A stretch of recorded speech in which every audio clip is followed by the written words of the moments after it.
Welcome dear student, তোমাদের সকলকে welcome জানাই তোমাদের প্রিয় চ্যানেল দ্য বেঙ্গল এক্সামে। আমি চঞ্চল স্যার, আমি আবার হাজির হয়েছি তোমাদের কাছে একটা নতুন টপিক নিয়ে। তোমরা ইতিমধ্যে জানো আমাদের ইউটিউব চ্যানেল দ্য বেঙ্গল এক্সামে টেট 2024কে কেন্দ্র করে কিন্তু ক্লাস শুরু হয়েছে। ওকে, ইউটিউবে এগুলো ফ্রি ক্লাস চলছে, তার সাথে সাথে আমাদের পেইড ব্যাচ অলরেডি লঞ্চ হয়ে গেছে। অনেকেই অ্যাডমিশন নিয়ে নিয়েছো, যারা বাকি আছো তাড়াতাড়ি কিন্তু অ্যাডমিশন নিয়ে নাও।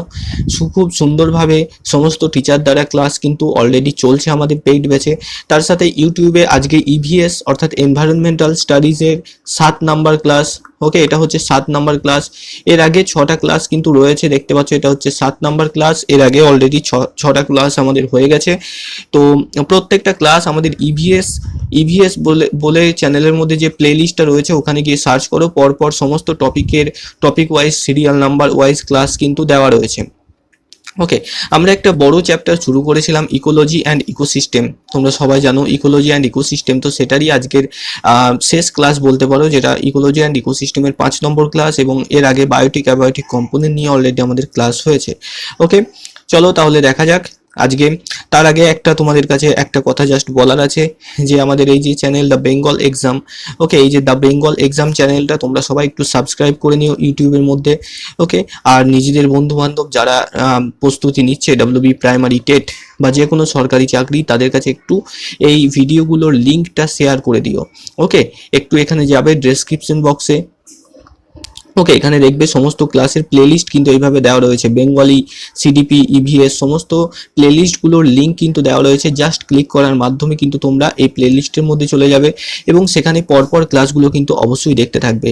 আর এই যে চ্যানেলটা একটু দেখে নিও, এটাকে যারা এখনো সাবস্ক্রাইব করোনি অবশ্যই কিন্তু একটু সাবস্ক্রাইব করে নিও, ঠিক আছে? আচ্ছা আচ্ছা, যারা আমাদের টেলিগ্রাম চ্যানেলে যুক্ত নেই অবশ্যই টেলিগ্রামে গিয়ে সার্চ করবে দ্য বেঙ্গল এক্সাম বলে। ওকে, যে চ্যানেলটা আসবে যুক্ত হয়ে যেও। ওকে, চলো আজকের ক্লাস তাহলে শুরু করা যাক। তার আগে জাস্ট একটা কথা বলার, যে পেইড ব্যাচ সম্পর্কে, যে ডাব্লিউবি প্রাইমারি টেট 2024কে কেন্দ্র করে আমাদের অলরেডি পেইড ব্যাচ শুরু হয়েছে। তোমরা সবাই জানো, অনেকে অ্যাডমিশন নিয়ে নিয়েছো। অ্যাডমিশন পোর্টাল বন্ধ হবে, তাই যারা বাকি আছো অবশ্যই অ্যাডমিশনটা নিয়ে নাও। অ্যাডমিশন ফিস রয়েছে বর্তমানে 2499 টাকা। এই 2499 টাকার উপর কিন্তু তিনটে তোমার অফার চলছে বর্তমানে। সেটা হচ্ছে, এইটা যদি কেউ একটা ইনস্টলমেন্টে নিতে চাও তাহলে 200 টাকার অফ পাবে, 200 টাকা ডিসকাউন্ট পাবে এই 2499 টাকার উপরে। ওকে, যদি কেউ দুটো ইনস্টলমেন্টে অর্থাৎ দুইবারে দাও এই টাকাটা, তাহলে সেখানে মোট 2499 এর উপর 100 টাকার ছাড় পাবে, অর্থাৎ তখন তোমার প্রাইসটা পড়বে 2399 টাকা। ওকে, নেক্সট দেখো, কেউ যদি 3টি ইনস্টলমেন্টে দিতে চাও তাহলে তোমার 50 টাকা ছাড় পড়বে। ওকে, 2499 টাকার উপর। যারা যারা পেইড কোর্স নেবে তারা এই নাম্বারে কন্ট্যাক্ট করে ফেলো আজ বা কালকের মধ্যেই, কারণ ব্যাচে ক্লাস কিন্তু শুরু হয়ে গেছে। যত দেরি করবে তোমরা পেইড কোর্স পারচেস করতে, তত কিন্তু পিছিয়ে পড়তে হবে। খুব সুন্দরভাবে প্রতি সাবজেক্ট ওয়াইজ স্যারদের নিয়ে কিন্তু ক্লাস চলছে ইতিমধ্যে। চলো আজকের আমাদের ক্লাস শুরু করা যাক। আজকে আমরা ইভিএস এর যে টপিকটা পড়বো সেটা হচ্ছে আমাদের ইকোলজি অ্যান্ড ইকোসিস্টেমের লাস্ট পার্ট। অর্থাৎ আমরা আজকে যেটা আলোচনা করব সেটা হচ্ছে সালোক সংশ্লেষ বা ফটোসিনথেসিস। ওকে, সালোক সংশ্লেষ বা ফটোসিনথেসিস। দেখো, তো এই যে সালোক সংশ্লেষ ব্যাপারটা রয়েছে, এই সালোক সংশ্লেষ থেকে কিন্তু প্রশ্ন আসে। ওকে, শুধুমাত্র যে ডাব্লিউবি প্রাইমারি টেটেই আসে তা নয়, বিভিন্ন চাকরির পরীক্ষাতে কিন্তু প্রশ্ন এসে থাকে এই টপিক থেকে। তো এই যে সালোক সংশ্লেষ, এই কথাটাকে যদি একটু খুঁটিয়ে তোমরা দেখতে চাও তাহলে দেখবে এর মধ্যে দুটো কথা লুকিয়ে রয়েছে, তাই না? একটা হচ্ছে দেখো আলো এবং একটা হচ্ছে সংশ্লেষণ, তাই তো? সালোক থেকে এখান থেকে আমরা একটা কথা পাবো আলো এবং আরেকটা পাবো এখানে সংশ্লেষ, আলো যুক্ত সংশ্লেষ। অর্থাৎ আলোকের উপস্থিতিতে যে সংশ্লেষণ ঘটে সেখানেই আমরা সালোক সংশ্লেষ পাচ্ছি। এই সালোক সংশ্লেষ কারা করতে পারে? মূলত আমাদের খাদ্য খাদক যে শৃঙ্খল রয়েছে সেখানে যারা উৎপাদক সম্প্রদায়ের মধ্যে রয়েছে, মনে রাখবে উৎপাদক অর্থাৎ যত প্রকারের উদ্ভিদ রয়েছে তারা সালোক সংশ্লেষ করতে পারে। এবং ব্যতিক্রমী কয়েক প্রকারের ব্যাকটেরিয়া রয়েছে। ওকে, ভল বক্সের মতো কয়েক প্রকারের ব্যাকটেরিয়া রয়েছে যারা কিন্তু নিজেদের শরীরে এই সালোক সংশ্লেষ করতে পারে। অর্থাৎ সূর্যের আলোকে কাজে লাগিয়ে ক্লোরোফিল কণার সাহায্যে নিজেদের খাদ্য নিজেরা উৎপন্ন করতে পারে। এই সালোক সংশ্লেষ প্রক্রিয়া থেকে কয়েকটা ছোট ছোট প্রশ্ন কিন্তু এসে থাকে। তো দেখো, এই যে সালোক সংশ্লেষণ, এই শব্দটা দুটো গ্রিক শব্দ থেকে এসেছে। কোন দেশের শব্দ? গ্রিক। ওকে, সেটা কি? একটা হচ্ছে দেখো ফটোজ, ফটোজ অর্থাৎ আলো। ওকে, ফটো অর্থাৎ আলো, এই জন্য ক্যামেরা দিয়ে আমরা বলি না ফটো তোলা হয়, অর্থাৎ ওটা কি আলোকচিত্র বলা হয়। ওকে, শুদ্ধ বাংলায় আলোকচিত্র বলা হচ্ছে। দেখো ফটো কথার অর্থ হচ্ছে আলো, এখানে আলো অর্থাৎ কি সূর্যের আলোকে বোঝানো হচ্ছে সালোক সংশ্লেষ প্রক্রিয়ায়। এবং সিনথেসিস, সিনথেসিস কথার অর্থ কি? সিনথেসিস অর্থাৎ সংশ্লেষণ করা। ওকে, অর্থাৎ সূর্যের আলোকে কাজে লাগিয়ে উদ্ভিদ ক্লোরোফিল কণার সাহায্যে তাদের খাদ্যকে সংশ্লেষণ করছে বা তৈরি করছে। ওকে, এর সমন্বয়ে গঠিত হচ্ছে এই সালোক সংশ্লেষণ শব্দটা। ওকে, আচ্ছা, আর একটা জিনিস তোমাদের মনে রাখতে হবে, এই যে সালোক সংশ্লেষ, এটার ইংরেজিতে কি বলা হয়? এটাকে ফটোসিনথেসিস। ওকে, এই যে ফটোসিনথেসিস, এই কথাটা প্রথম কে ব্যবহার করেছিলেন? মনে রাখবে, বিজ্ঞানী বার্নেস। ওকে, বিজ্ঞানী বার্নেস প্রথম কিন্তু এই ফটোসিনথেসিস কথাটা ব্যবহার করেছিলেন, বিজ্ঞানী বার্নেস। দেখো, সূর্যালোকের উপস্থিতিতে এবং সংশ্লেষণ, সরি, এবং দাঁড়াও, সূর্যালোকের উপস্থিতিতে এবং সংশ্লেষণ শব্দটির অর্থ কোনো কিছু উৎপাদিত হওয়া। সালোক অর্থাৎ কি? যেটা সূর্যালোকের উপস্থিতি আছে সেই টাইম। এবং সংশ্লেষণ শব্দটির অর্থ কি? যে কোনো কিছু তৈরি হওয়া।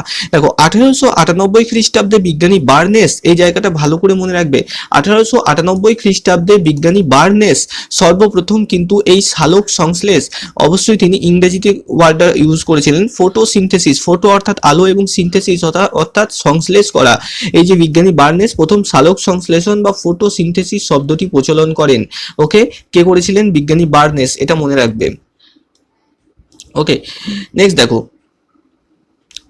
দেখো এক কথায় সালোক সংশ্লেষণের অর্থ দাঁড়ায় কি? সূর্যের আলোর উপস্থিতিতে রাসায়নিক সংশ্লেষ।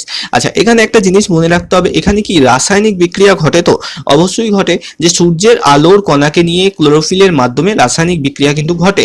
ওকে, তাহলে এটা একটা রাসায়নিক প্রক্রিয়া, সেটা মনে রাখবে।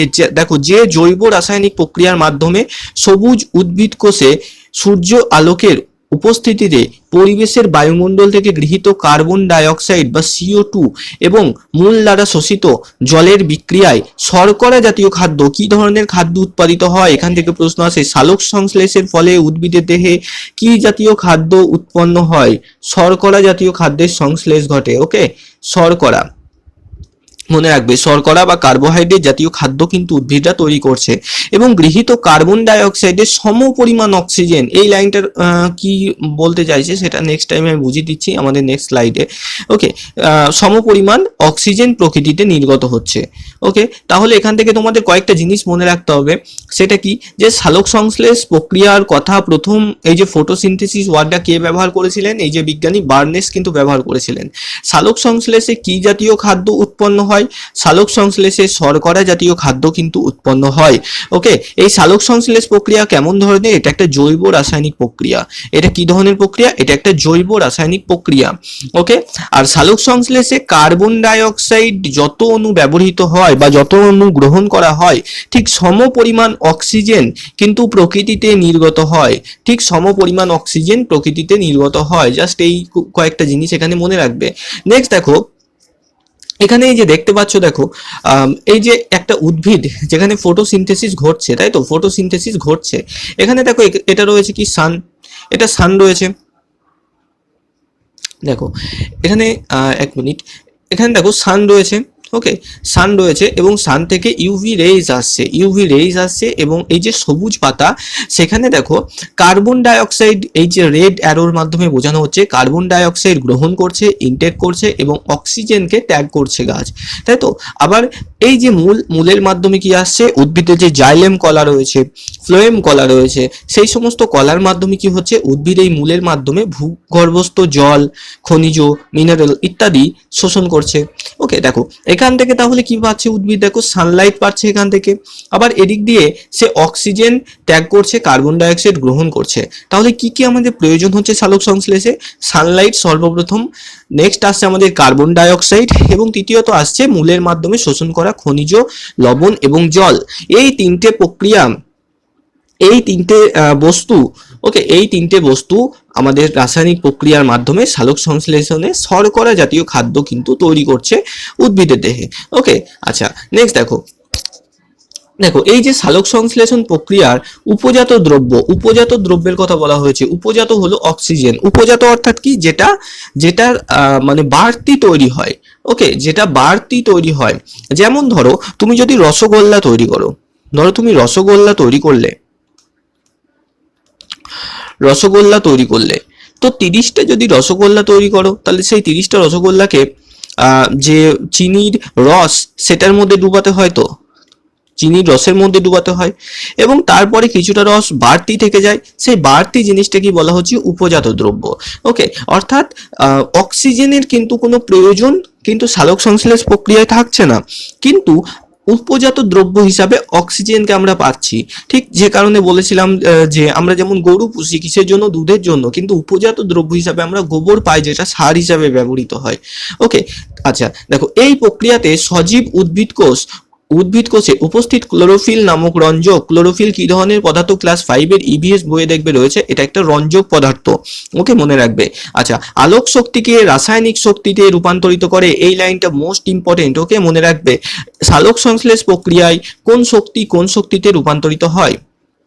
ওকে, এই যে ক্লোরোফিল নামক এই যে রঞ্জক পদার্থ রয়েছে, এই ক্লোরোফিল নামক রঞ্জক পদার্থের মাধ্যমে আলোক শক্তি রাসায়নিক শক্তিতে রূপান্তরিত হয়। ওকে, আলোক শক্তি রাসায়নিক শক্তিতে রূপান্তরিত হয়। এই লাইনটা কিন্তু তোমাদের মনে রাখতে হবে যে সালোক সংশ্লেষ প্রক্রিয়ায় কোন শক্তিতে রূপান্তরিত হয়, এবং তা উৎপন্ন হয় শর্করা জাতীয় খাদ্যে। এবং এখানে যে ধরনের আমরা আগেই পড়লাম, সালোক সংশ্লেষের ফলে মূলত শর্করা জাতীয় খাদ্যও কিন্তু উৎপত্তি হচ্ছে। দেখো এর মধ্যে স্থিতিশক্তি রূপে সঞ্চিত থাকে। এই শক্তি পরবর্তীকালে স্বভোজী উদ্ভিদ দ্বারা অথবা শাকাহারী প্রাণীদের গৌণ পুষ্টিতে সাহায্য করে। ওকে, দেখো সবুজ উদ্ভিদ ছাড়া কিছু জীবাণু রয়েছে এবং কিছু আর্দ্র প্রাণী রয়েছে যাদের মধ্যে কিন্তু এই প্রক্রিয়া অর্থাৎ সালোক সংশ্লেষ কিন্তু করতে পারে। অর্থাৎ পৃথিবীতে শুধুমাত্র উদ্ভিদই কিন্তু নয় যে একমাত্র সালোক সংশ্লেষ করতে পারে। উদ্ভিদ ছাড়াও কিছু ব্যাকটেরিয়া রয়েছে, কিছু জীবাণু রয়েছে যারা কিন্তু সালোক সংশ্লেষ করতে পারে। যেমন ওই যে বললাম হাইড্রা রয়েছে, ভলভক্স রয়েছে, এরকম একাধিক জীবাণু কিন্তু রয়েছে যারা সালোক সংশ্লেষ করতে পারে। ওকে, চলো নেক্সট দেখা যাক। দেখো এখানে হচ্ছে কি, শারীরবৃত্তীয় জারণ বিজারণ প্রক্রিয়ায় সূর্যের আলোর উপস্থিতিতে পরিবেশ থেকে গৃহীত কার্বন ডাই অক্সাইড ও মূল্যম দ্বারা শোষিত জলের রাসায়নিক বিক্রিয়ায় সরল শর্করা জাতীয় খাদ্য উৎপন্ন হয় এবং কার্বন ডাই অক্সাইডের সমপরিমাণ অক্সিজেন। এই লাইনটা বারবার আমরা পাচ্ছি, তাই না? এটা মনে রাখবে যে যত অণু কার্বন ডাই অক্সাইড গ্রহণ করে উদ্ভিদ সালোক সংশ্লেষ প্রক্রিয়ার জন্য, প্রক্রিয়াটার পর ঠিক সমপরিমাণ অক্সিজেন উদ্ভিদ কিন্তু ত্যাগ করছে। অর্থাৎ ধরো একটা ছোট্ট চারা গাছ, সে যদি 10 কিলোগ্রাম কার্বন ডাই অক্সাইড নেয় সালোক সংশ্লেষের জন্য, সালোক সংশ্লেষ প্রক্রিয়ায় খাদ্য উৎপাদনের পর উপজাত দ্রব্যরূপে ঠিক 10 কেজি অক্সিজেনই সে কিন্তু পরিবেশে ত্যাগ করবে। ওকে, আচ্ছা এখানে দেখো মনে রেখো বলে কি পয়েন্ট রয়েছে এখানে একটা একটু দেখতে হবে। এখানে দেখো উদ্ভিদের সবুজ পাতার উপরের ত্বক ও নিচের ত্বকের মধ্যে অবস্থিত ক্লোরোফিল যুক্ত কলাকে মেসোফিল কলা বলে। ওকে, এই মেসোফিল কলার মধ্যে সালোক সংশ্লেষ হয়। মনে রাখবে, মোস্ট ইম্পর্টেন্ট, মেসোফিল কলার মধ্যে কিন্তু সালোক সংশ্লেষ ঘটে। কোন কলায়? মেসোফিল কলায়। ওকে, মেসোফিল কলায়। দেখো এই মেসোফিল কলায় কোথায় থাকে? উদ্ভিদের সবুজ পাতার উপরের ত্বক এবং নিচের ত্বকের মধ্যে। ওকে, এই যে এটা যদি ধরো পাতা হয় উদ্ভিদের, তো মনে রাখবে এই উদ্ভিদের পাতার উপরেও সালোক সংশ্লেষ ঘটে, এদিকেও ঘটে, নিচের দিকেও ঘটে, উভয় দিকে কিন্তু মেসোফিল কলা কিন্তু রয়েছে। ওকে, এই উপরের ত্বক এবং নিচের ত্বক উভয়ের মাঝখানে কিন্তু এই মেসোফিল কলা রয়েছে। এই মেসোফিল কলাতে কি হচ্ছে? সালোক সংশ্লেষ প্রক্রিয়াটা সংঘটিত কিন্তু হচ্ছে।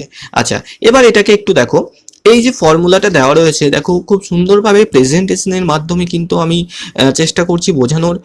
কেমন লাগছে ক্লাসটা অবশ্যই কিন্তু একটু কমেন্ট বলবে, ঠিক আছে? তোমাদের কমেন্ট ভালো খারাপ যাই হোক দেখে কিন্তু আমার অনেক ভালো লাগে। হ্যাঁ, যদি কোনো ঘাটতি থেকে থাকে সেটাও কমেন্টে বলবে, সেগুলোকে আমরা সবসময় শুধরে নেওয়ার চেষ্টা করি। আর যদি ভালো লাগে তাহলে অবশ্যই একটা লাইক দিও আর কমেন্টে একবার বলবে। তাহলে আমার আরও পরবর্তী ক্লাসে আরও অনেক বেশি মোটিভেশন পাই তোমাদেরকে এইভাবে ক্লাসগুলো প্রোভাইড করার, বিনামূল্যে এইভাবে ক্লাসগুলো প্রোভাইড করার জন্য। ওকে, তো চলো দেখা যাক। এই যে এখানে রয়েছে সালোক সংশ্লেষের যে ফর্মুলাটা রয়েছে, ওকে, সালোক সংশ্লেষের ফর্মুলাটা রয়েছে, এটাকে একটু মনে রাখতে হবে আমাদের। দেখো তো এখানে সবার প্রথম দেখো একটা সংকেত পাচ্ছি C6H12O6। এই জিনিসটা কি? এই যে দেখো গ্লুকোজ, এটা হচ্ছে কি? এটা হচ্ছে গ্লুকোজ, তাই তো? এটা হচ্ছে কি? এটা হচ্ছে গ্লুকোজ। ওকে, নেক্সট দেখো, এটা হচ্ছে গ্লুকোজ। 6O2 অর্থাৎ 6 অণু অক্সিজেন, অক্সিজেন আসছে কত 6 অণু। 6CO2 কার্বন ডাইঅক্সাইড আসছে কত 6 অণু। ওকে, 6H2O জল, ওয়াটার আসছে কত 6 অণু। ওকে, এটিপি আমরা জানি সবাই মাইটোকন্ড্রিয়ার মধ্যে কিন্তু এই এটিপির মাধ্যমে এনার্জি উৎপন্ন হয়, তাই তো, এডিনোসিন ট্রাইফসফেট, এই যে এই আকৃতিতে এটিপির মাধ্যমে কিন্তু উদ্ভিদ কোষ, প্রাণী কোষ, সব কোষে কিন্তু এনার্জি প্রডিউস হচ্ছে। ওকে, এবার দেখো এই যে ফটোসিনথেসিস ফর্মুলার কথা বলা হয়েছে, এখানে কি বলা হচ্ছে দেখো, ফটোসিনথেসিস ফর্মুলা, এখানে 6 অণু কার্বন ডাইঅক্সাইড আসছে আমাদের, তাই তো, 6 অণু কার্বন ডাইঅক্সাইড আসছে। নেক্সট দেখো 6 অণু জল আসছে। তাহলে রান্না করার জন্য কি কি নেওয়া হচ্ছে, কি কি নেওয়া হচ্ছে বলো, 6 অণু কার্বন ডাইঅক্সাইড নেওয়া হচ্ছে, 6 অণু জল নেওয়া হচ্ছে। এই জল এবং কার্বন ডাইঅক্সাইড উভয় নেওয়ার পর কি হচ্ছে, এখানে লাইট অর্থাৎ সূর্যের আলো থাকছে, সূর্যের আলো থাকছে, আর কি থাকছে বলতো, ক্লোরোফিল, তাই তো, ক্লোরোফিলও কিন্তু থাকছে। ক্লোরোফিল অণু এবং সূর্যের আলো এই দুজনে বিক্রিয়া করে কি তৈরি করছে, দেখো C6H12O6, এই যে গ্লুকোজ তৈরি করছে। ওকে, C6H12O6 গ্লুকোজ তৈরি করছে। এবং আগে প্রথমে দেখো এই যে 1 নম্বর অংশে এখানে কত অণু কার্বন ডাইঅক্সাইড নিয়েছিল, 6 অণু। কত অণু অক্সিজেন ফিরিয়ে দিয়েছে, সেম ফিরিয়ে দিয়েছে তো, 6 অণুই দেখো অক্সিজেনও কিন্তু ফিরিয়ে দিয়েছে। এই জন্য বলা হয় যে যত অণু CO2 গ্রহণ করবে ঠিক সম পরিমাণ O2 আবার পরিবেশে ফিরিয়ে দেবে উদ্ভিদ। উদ্ভিদ নিজের মধ্যে কিছু রাখে না, অর্থাৎ বলতে পারো এই যে উদ্ভিদ রয়েছে একটা নিজে একটা কি করে, যে অক্সিজেন ট্রান্সফার করছে। ওকে, অক্সিজেন কার্বন ডাইঅক্সাইড অক্সাইডকে অক্সিজেনে ট্রান্সফর্ম করছে এবং পরিবেশে ফিরিয়ে দিচ্ছে। সালোক সংশ্লেষ প্রক্রিয়ার জন্য যদি সে 6 অণু CO2 গ্রহণ করছে, তো সালোক সংশ্লেষ প্রক্রিয়ার পরে সে আবার পরিবেশে 6 অণু O2 কে কিন্তু ফিরিয়ে দিচ্ছে। এই জন্য বলা হয়েছে সমপরিমাণ কার্বনের ও গৃহীত কার্বনের সমপরিমাণ অক্সিজেন কিন্তু পরিবেশের মধ্যে তোমার রিপ্রোডিউস করছে আমাদের এই যে উদ্ভিদ, সেই উদ্ভিদ। ওকে, আচ্ছা, আশা করি এটা নিয়ে প্রবলেম নেই কোনো, আশা করি বোঝা গেছে তোমাদের, তাই তো। এই ফর্মুলাটা কিন্তু একটু মনে রাখবে। ওকে, আর এই যে গ্লুকোজের সংকেতটা এই যে C6H12O6, এটাকেও একটু মনে রাখতে হবে তোমাদের, ঠিক আছে। আচ্ছা চলো নেক্সট দেখা যাক। আচ্ছা, আমরা তাহলে সালোক সংশ্লেষের পার্টটা কমপ্লিট করলাম। যদি তোমাদের কারো কোথাও অসুবিধা থাকে, প্রবলেম থাকে, তাহলে আমাকে জানিও, যে কোথায় কমেন্টে জানিও, আমি তখন তারপরের ক্লাসে কিন্তু ওটাকে ডিসকাস করব। নেক্সট আমরা যেটা দেখবো সেটা হচ্ছে আমাদের জলাশয়ের বাস্তুতন্ত্র। ওকে, আমরা আগে পড়েছিলাম যে স্থির জলের বাস্তুতন্ত্র, তারপর তোমার প্রবাহিত জলের বাস্তুতন্ত্র, লেটিক লন্টিক ইত্যাদি। এছাড়াও জলাশয়ের মধ্যেও তো একটা বাস্তুতন্ত্র দেখা যাবে, তাই না? যেমন ধরো স্থলভাগ, স্থলে যেমন একটা বাস্তুতন্ত্র থাকে, স্থলভাগে যেমন একটা বাস্তুতন্ত্র থাকে, ঠিক একই রকম জলভাগের মধ্যেও একটা বাস্তুতন্ত্র থাকবে, তাই তো। জলের মধ্যেও কিন্তু এরকম একটা বাস্তুতন্ত্র থাকবে। তো এটাই দেখা যাক আমাদের কি কি রয়েছে, চলো দেখো। তো প্রথমত যেমন স্থলের বাস্তুতন্ত্রে যেমনটা থাকে অজীব উপাদান এবং সজীব উপাদান, ঠিক একইভাবে আমাদের যে জলজ বাস্তুতন্ত্র সেখানেও কিন্তু এই দুটো উপাদানই রয়েছে, একটা হচ্ছে অজীব উপাদান আর একটা হচ্ছে আমাদের সজীব উপাদান। ওকে, এবার দেখো এখানে অজীব উপাদান কোনগুলো, মূলত যাদের প্রাণ নেই কো জলের মধ্যে, যেমন মাটি, বায়ু, সূর্যের আলো, ওকে, পুকুরের নিচে যে কাদা থাকে সেগুলো, অক্সিজেন, জলের মধ্যে মিশ্রিত oxygen, calcium, phosphorus, carbohydrate, protein, fat, amino acid, nitrogen, calcium, এগুলো সব অজীব উপাদানের মধ্যে পড়ছে। এগুলো একদম বাচ্চাদের মতো পড়াশুনো। তারপর দেখো আমাদের জীবজাত উপাদানকে মোট 3টে ভাগে ভাগ করা যায়, যেমন স্থলজ ঠিক সেরকম জলজ। যেমন কি উৎপাদক, অর্থাৎ এরা হচ্ছে প্রডিউসার, খাদ্য উৎপন্ন করছে, যেমন কি জলের বিভিন্ন শ্যাওলা হতে পারে, ওকে, শ্যাওলা হতে পারে, বা অ্যালগি হতে পারে, শৈবাল হতে পারে, এরা হচ্ছে উৎপাদক। অর্থাৎ এরা কি করছে, এরা বলো শক্তি উৎপন্ন করছে। কিভাবে, এরাও সেই ফটোসিনথেসিসই করছে, তাই না। নেক্সট আসছে খাদক এবং বিয়োজক, তৃতীয়ত আসছে বিয়োজক। আচ্ছা, এখানে দুটো জিনিস একটু মনে রাখবে, যে সালোক সংশ্লেষ প্রক্রিয়া যখন হচ্ছে তখন সূর্য থেকে কোন অণুকে শোষণ করে উদ্ভিদ, সূর্যের আলোর, মনে রাখবে, সূর্যের আলোর ড্যাশ কণা, বলো কোন কণা কে শোষণ করে। ওকে, এটা এটা হচ্ছে তোমাদের কমেন্টে অ্যান্সার জানাবে। ওকে, সূর্যের আলোর সালোক সংশ্লেষ প্রক্রিয়ার সময় সূর্যের আলোর কোন কণাকে, এটা হোমওয়ার্ক দিলাম, ওকে হোমওয়ার্ক দিলাম, সূর্যের আলোর কোন কণাকে শোষণ করে উদ্ভিদ সালোক সংশ্লেষ প্রক্রিয়ার সময়? যারা জানো অবশ্যই কমেন্টে জানাবে। ওকে, নেক্সট আর একটা জিনিস বলে দিই, সেটা হচ্ছে কি ফটিক জোন। ফটিক জোন এই জিনিসটা কি? ওকে, ফটিক জোন এই জিনিসটা কি? দেখো, আমরা যদি একটা পুকুর বা একটা জলাশয় দেখি, তো এটা যদি একটা জলাশয় আমরা ভাবি, তাহলে এই যে উপরে জলের স্তর আছে, ওকে, এখানে সূর্যের আলো সমস্ত একদম জলের নিচ অব্দি তো যাবে না। যেমন ধরো মারিয়ানা খাত আমরা জানি, সেখানে তো সূর্যের আলো যায় না। বা গভীর সমুদ্রে, ছোট্ট পুকুর হলে আলাদা ব্যাপার, গভীর সমুদ্রে নিচের দিকে দেখবে যখন ডুবুরি নামে, দেখবে অ্যানিমেল প্ল্যানেট বা ডিসকভারি এই সমস্ত চ্যানেলগুলোয় দেখানো হয়, ডুবুরি যখন নামে তাদের দেখবে মাথার সাথে লাইট বাঁধা থাকে, তাই না? তার মানে কি, সে জায়গাগুলো অন্ধকার।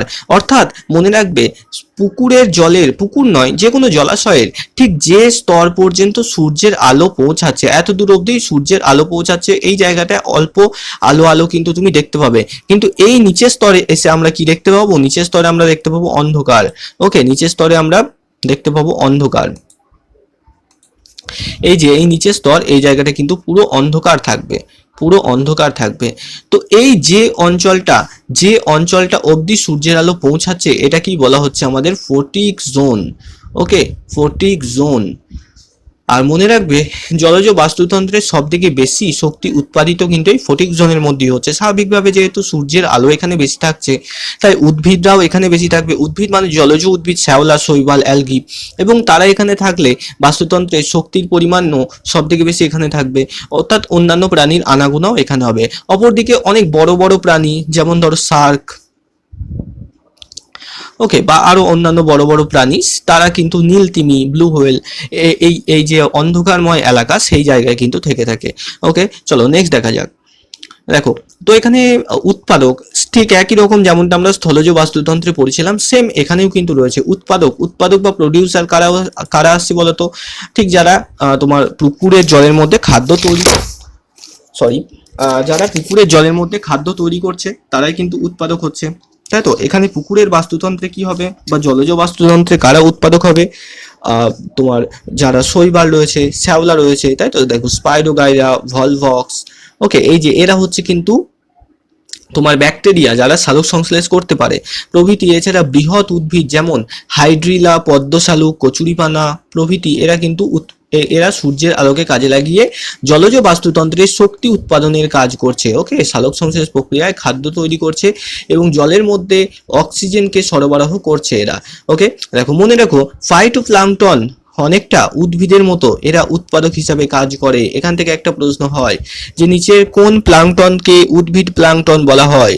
ওকে, আচ্ছা, মনে রাখার ট্রিক আমি বলে দিচ্ছি, কোনো রকম অসুবিধা নেই খুব। দেখো, প্ল্যাঙ্কটনের ক্ষেত্রে আমরা যদি আসি, মূলত আমরা দুই প্রকারের প্ল্যাঙ্কটন দেখতে পাবো। কি কি? দুই প্রকার। কত প্রকারের প্ল্যাঙ্কটন পাবো? সরি, দাঁড়াও, পেনটা নেই। কত প্রকারের প্ল্যাঙ্কটন পাবো? দুই প্রকারের। কি কি? একটা হচ্ছে জু প্ল্যাঙ্কটন। ওকে, একটা হচ্ছে জু, আচ্ছা কি হলো কালিটা,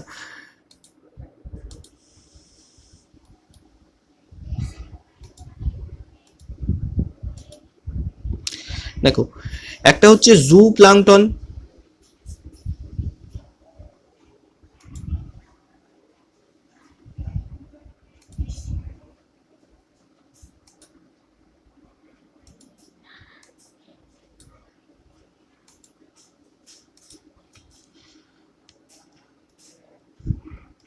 ওকে, কোন একটা ডিস্টার্ব হচ্ছে। দেখো, প্ল্যাঙ্কটন মূলত দুই প্রকারের হচ্ছে, একটাকে বলা হচ্ছে জু প্ল্যাঙ্কটন, আর একটাকে বলা হচ্ছে কি ফাইটোপ্ল্যাঙ্কটন। ওকে, এবার দেখো, জু মানে কি? জু মানে কি? চিড়িয়াখানা। জাস্ট বানান দিকে দেখবে না তুমি, জাস্ট এই জু বানান এটাই মনে রাখো। ওকে, জু মানে কি? চিড়িয়াখানা, চিড়িয়াখানা, তাই তো? চিড়িয়াখানাতে কারা থাকে? প্রাণী থাকে, বাঘ, সিংহ, এরা থাকে। ওকে, এরা কি প্রাণী না উদ্ভিদ? প্রাণী না উদ্ভিদ? প্রাণী। তাহলে জু প্ল্যাঙ্কটন হলো প্রাণী প্ল্যাঙ্কটন, এটা মনে রাখবে, জু প্ল্যাঙ্কটন হলো প্রাণী প্ল্যাঙ্কটন। অপরদিকে ফাইটো থেকে একটা আমরা পাচ্ছি না ফোটো, ফাইটোর সাথে ফোটোর মিল আছে। ফোটো অর্থাৎ আলো, আলো থেকে খাদ্য উৎপাদন মানে ফটোসিনথেসিস কারা করতে পারে? উদ্ভিদ করতে পারে, তাই তো? উদ্ভিদ করতে পারে ফটোসিনথেসিস। তাহলে এই যে ফাইটোপ্লাঙ্কটন এরা হচ্ছে উদ্ভিদ প্লাঙ্কটন। তাহলে মনে থাকবে যে কোনটা প্রাণী প্লাঙ্কটন আর কোনটা উদ্ভিদ প্লাঙ্কটন। আশা করি মনে থাকবে ফাইটোপ্লাঙ্কটনকে বলা হয় উদ্ভিদ প্লাঙ্কটন এবং জু প্লাঙ্কটনকে কিন্তু বলা হয় আমাদের প্রাণী প্লাঙ্কটন। ওকে, দেখো খাদক, পুকুরে কয়েক প্রকারের খাদকও লক্ষ্য হয়, যেমন প্রথম শ্রেণীর খাদক যারা মানে কি ডাইরেক্ট তোমার এই যে উদ্ভিদ শৈবাল এদেরকে খাদ্য হিসাবে গ্রহণ করছে, যেমন বিভিন্ন প্রাণী প্লাঙ্কটন। এই যে জু প্লাঙ্কটন এরা প্রাণী প্লাঙ্কটন, ঠিক আছে? এরা কাদের খায়? এরা খায় ফাইটোপ্লাঙ্কটনকে। ওকে, আর এই যে জু প্লাঙ্কটন এবং ফাইটোপ্লাঙ্কটন উভয় প্লাঙ্কটনকে কে খায়? উভয় প্লাঙ্কটনকে খায় মাছ, ফিশ। ওকে, উভয় প্লাঙ্কটন হচ্ছে মাছের প্রধান খাদ্য। ওকে, জাপানের উপকূলে একবার কি হয়েছিল জানো? যে তোমার একটা নিউক্লিয়ার বিস্ফোরণ ঘটেছিল কারখানাতে। ওকে, পরে পড়বো আমরা পরিবেশগত দুর্যোগ বিপর্যয় সেই টাইমে।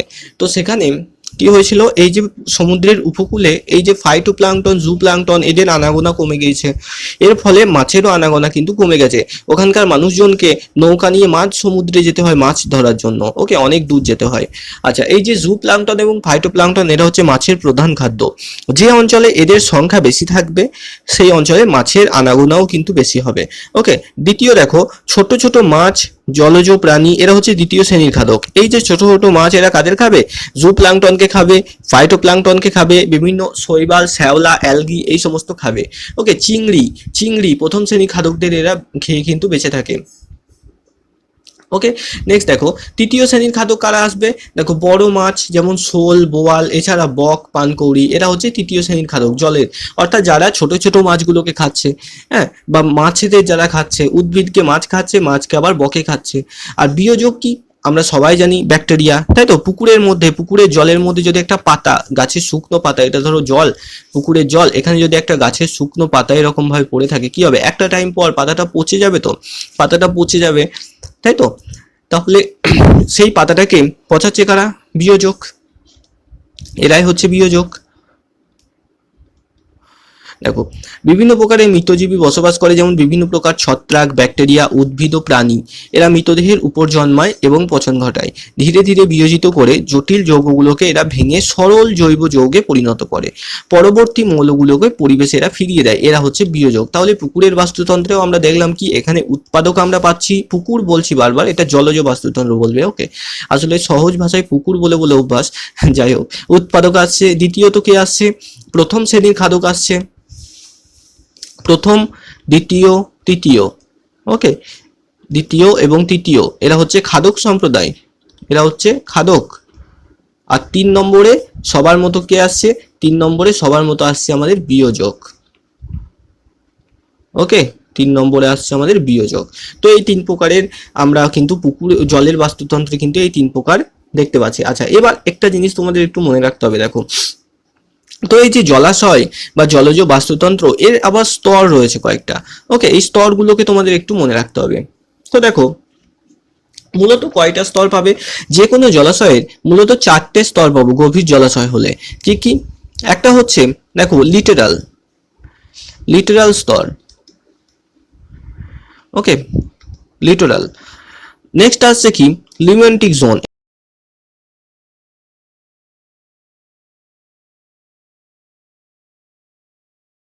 এটা হচ্ছে 2 নাম্বার। নেক্সট দেখো প্রোফান্ডাল আর ব্যাথেটিক, এই দুটোতে অনেকের কনফিউশন হয়। ওকে, প্রোফান্ডাল আর ব্যাথেটিক কোনটা কি মনে রাখবে। 3 নাম্বার যেটা আসছে এটা হচ্ছে প্রোফান্ডাল, 3 নাম্বার আসছে এটা হচ্ছে প্রোফান্ডাল, এবং 4 নাম্বার আসছে এটা হচ্ছে ব্যাথেটিক, সরি ব্যাথেটিক নয় বেন্থিক। ওকে, এই যে বেন্থিক জোন এটা হচ্ছে সব থেকে গভীর, গভীর, এখানে সূর্যের আলো পৌঁছায় না। ওকে, লিটেরাল জোন এটা হচ্ছে সবার উপরের স্তর, মানে একদম তুমি যদি এই জলাশয়ের মধ্যে একটা কাগজের তৈরি নৌকা ভাসিয়ে দাও, এখানে যদি একটা এরকম কাগজের তৈরি যদি একটা নৌকা ভাসিয়ে দাও, তাহলে এই নৌকাটা যে জায়গা দিয়ে যাবে বা নৌকা প্রধানত যে জায়গা দিয়ে ভেসে যায় সেই স্তরটা, জলের সেই স্তরটা হচ্ছে লিটোরাল জোন বা লিটোরাল স্তর। ওকে, একদম প্রথম স্বাভাবিকভাবে এখানে সূর্যের আলো পায়। দ্বিতীয় স্তর আসছে আমাদের লিমেন্টিক জোন, অর্থাৎ এই স্তরের নিচের স্তর, এখানেও সূর্যের আলো কিন্তু পাওয়া যায়। ওকে, লিমেন্টিক। প্রোফান্ড ডালেও কিন্তু সূর্যের আলো অল্প বিস্তর পাওয়া যায়। এবং বেন্থিক জোন, এখানে কিন্তু বেনথস পাওয়া যায়। বেনথস মানে কি, যারা পড়ে থাকে উপকূলের তলাতে একদম, ওকে, নড়াচড়া করতে পারে না সেই রকমের প্রাণী বা উদ্ভিদ সবাই কিন্তু বেনথসের মধ্যে পড়ছে। এটা কিন্তু সব থেকে গভীরতম এলাকা। ওকে, যদি আসে জলাশয়ের সব থেকে গভীরতম জোন বা এলাকা কোনটি, সেখানে উত্তর কি হবে, বেন্থিক। ওকে, মনে রাখবে। চলো, তাহলে আজকে এত দূর থাক। ওকে, নেক্সট দিন আরো নতুন কোনো টপিক নিয়ে আলোচনা হবে। তো সবার কেমন লাগলো ক্লাসটা অবশ্যই কিন্তু জানাবে, আমাকে কমেন্টে করবে। ওকে, কমেন্টে জানাবে। আর নেক্সট দিন আমাদের ইভিএস এর এই যে ইকোলজি অ্যান্ড ইকোসিস্টেম এর মোট 5টা ক্লাস হয়েছে, 5টা। যারা দেখোনি প্লে লিস্টে গিয়ে দেখে নেবে। আজকে ইকোলজি অ্যান্ড ইকোসিস্টেম চ্যাপ্টারটা শেষ হলো। নেক্সট দিন আমরা রিসোর্সেস চ্যাপ্টার শুরু করব এবং সেখান থেকে আমরা কিন্তু ভিডিও পাবো। ওকে, আবারও বলছি, আমাদের পেইড ব্যাচ শুরু হয়ে গেছে। অ্যাডমিশন নেওয়ার জন্য তাড়াতাড়ি কিন্তু এই নাম্বারটাতে যোগাযোগ করে নাও, কারণ অ্যাডমিশন পোর্টাল একবার বন্ধ হয়ে গেলে তখন আর অ্যাডমিশন নিতে পারবে না। আর একটা কথা জাস্ট বলে রাখছি, যে এখন পরীক্ষার ফর্ম ফিল আপ হয়নি সেটা সত্যি কথা, কিন্তু সেপ্টেম্বর বা অক্টোবরের দিকে কিন্তু ফর্ম ছাড়বে। সেই টাইমে যারা আসবে এবং ব্যাচে প্রচুর পরিমাণে স্টুডেন্ট সেই টাইমে পাওয়া যায়, প্রচুর স্টুডেন্ট কিন্তু বলে এই টাইমে অ্যাডমিশন নেবো, কিন্তু স্বাভাবিকভাবে সেই টাইমে পড়ে কিন্তু পাস করা অনেক মুশকিল হয়ে যায়। তাই তোমাদের সবাইকে বলবো যে এখন থেকে প্রিপারেশনটা শুরু করো এবং এই নাম্বারে কন্ট্যাক্ট করে তোমরা অ্যাডমিশন নিয়ে নিতে পারো। ওকে, চলো শেষ করছি আজকের ক্লাস। সবার কেমন লাগলো একটু কিন্তু কমেন্টে জানিও।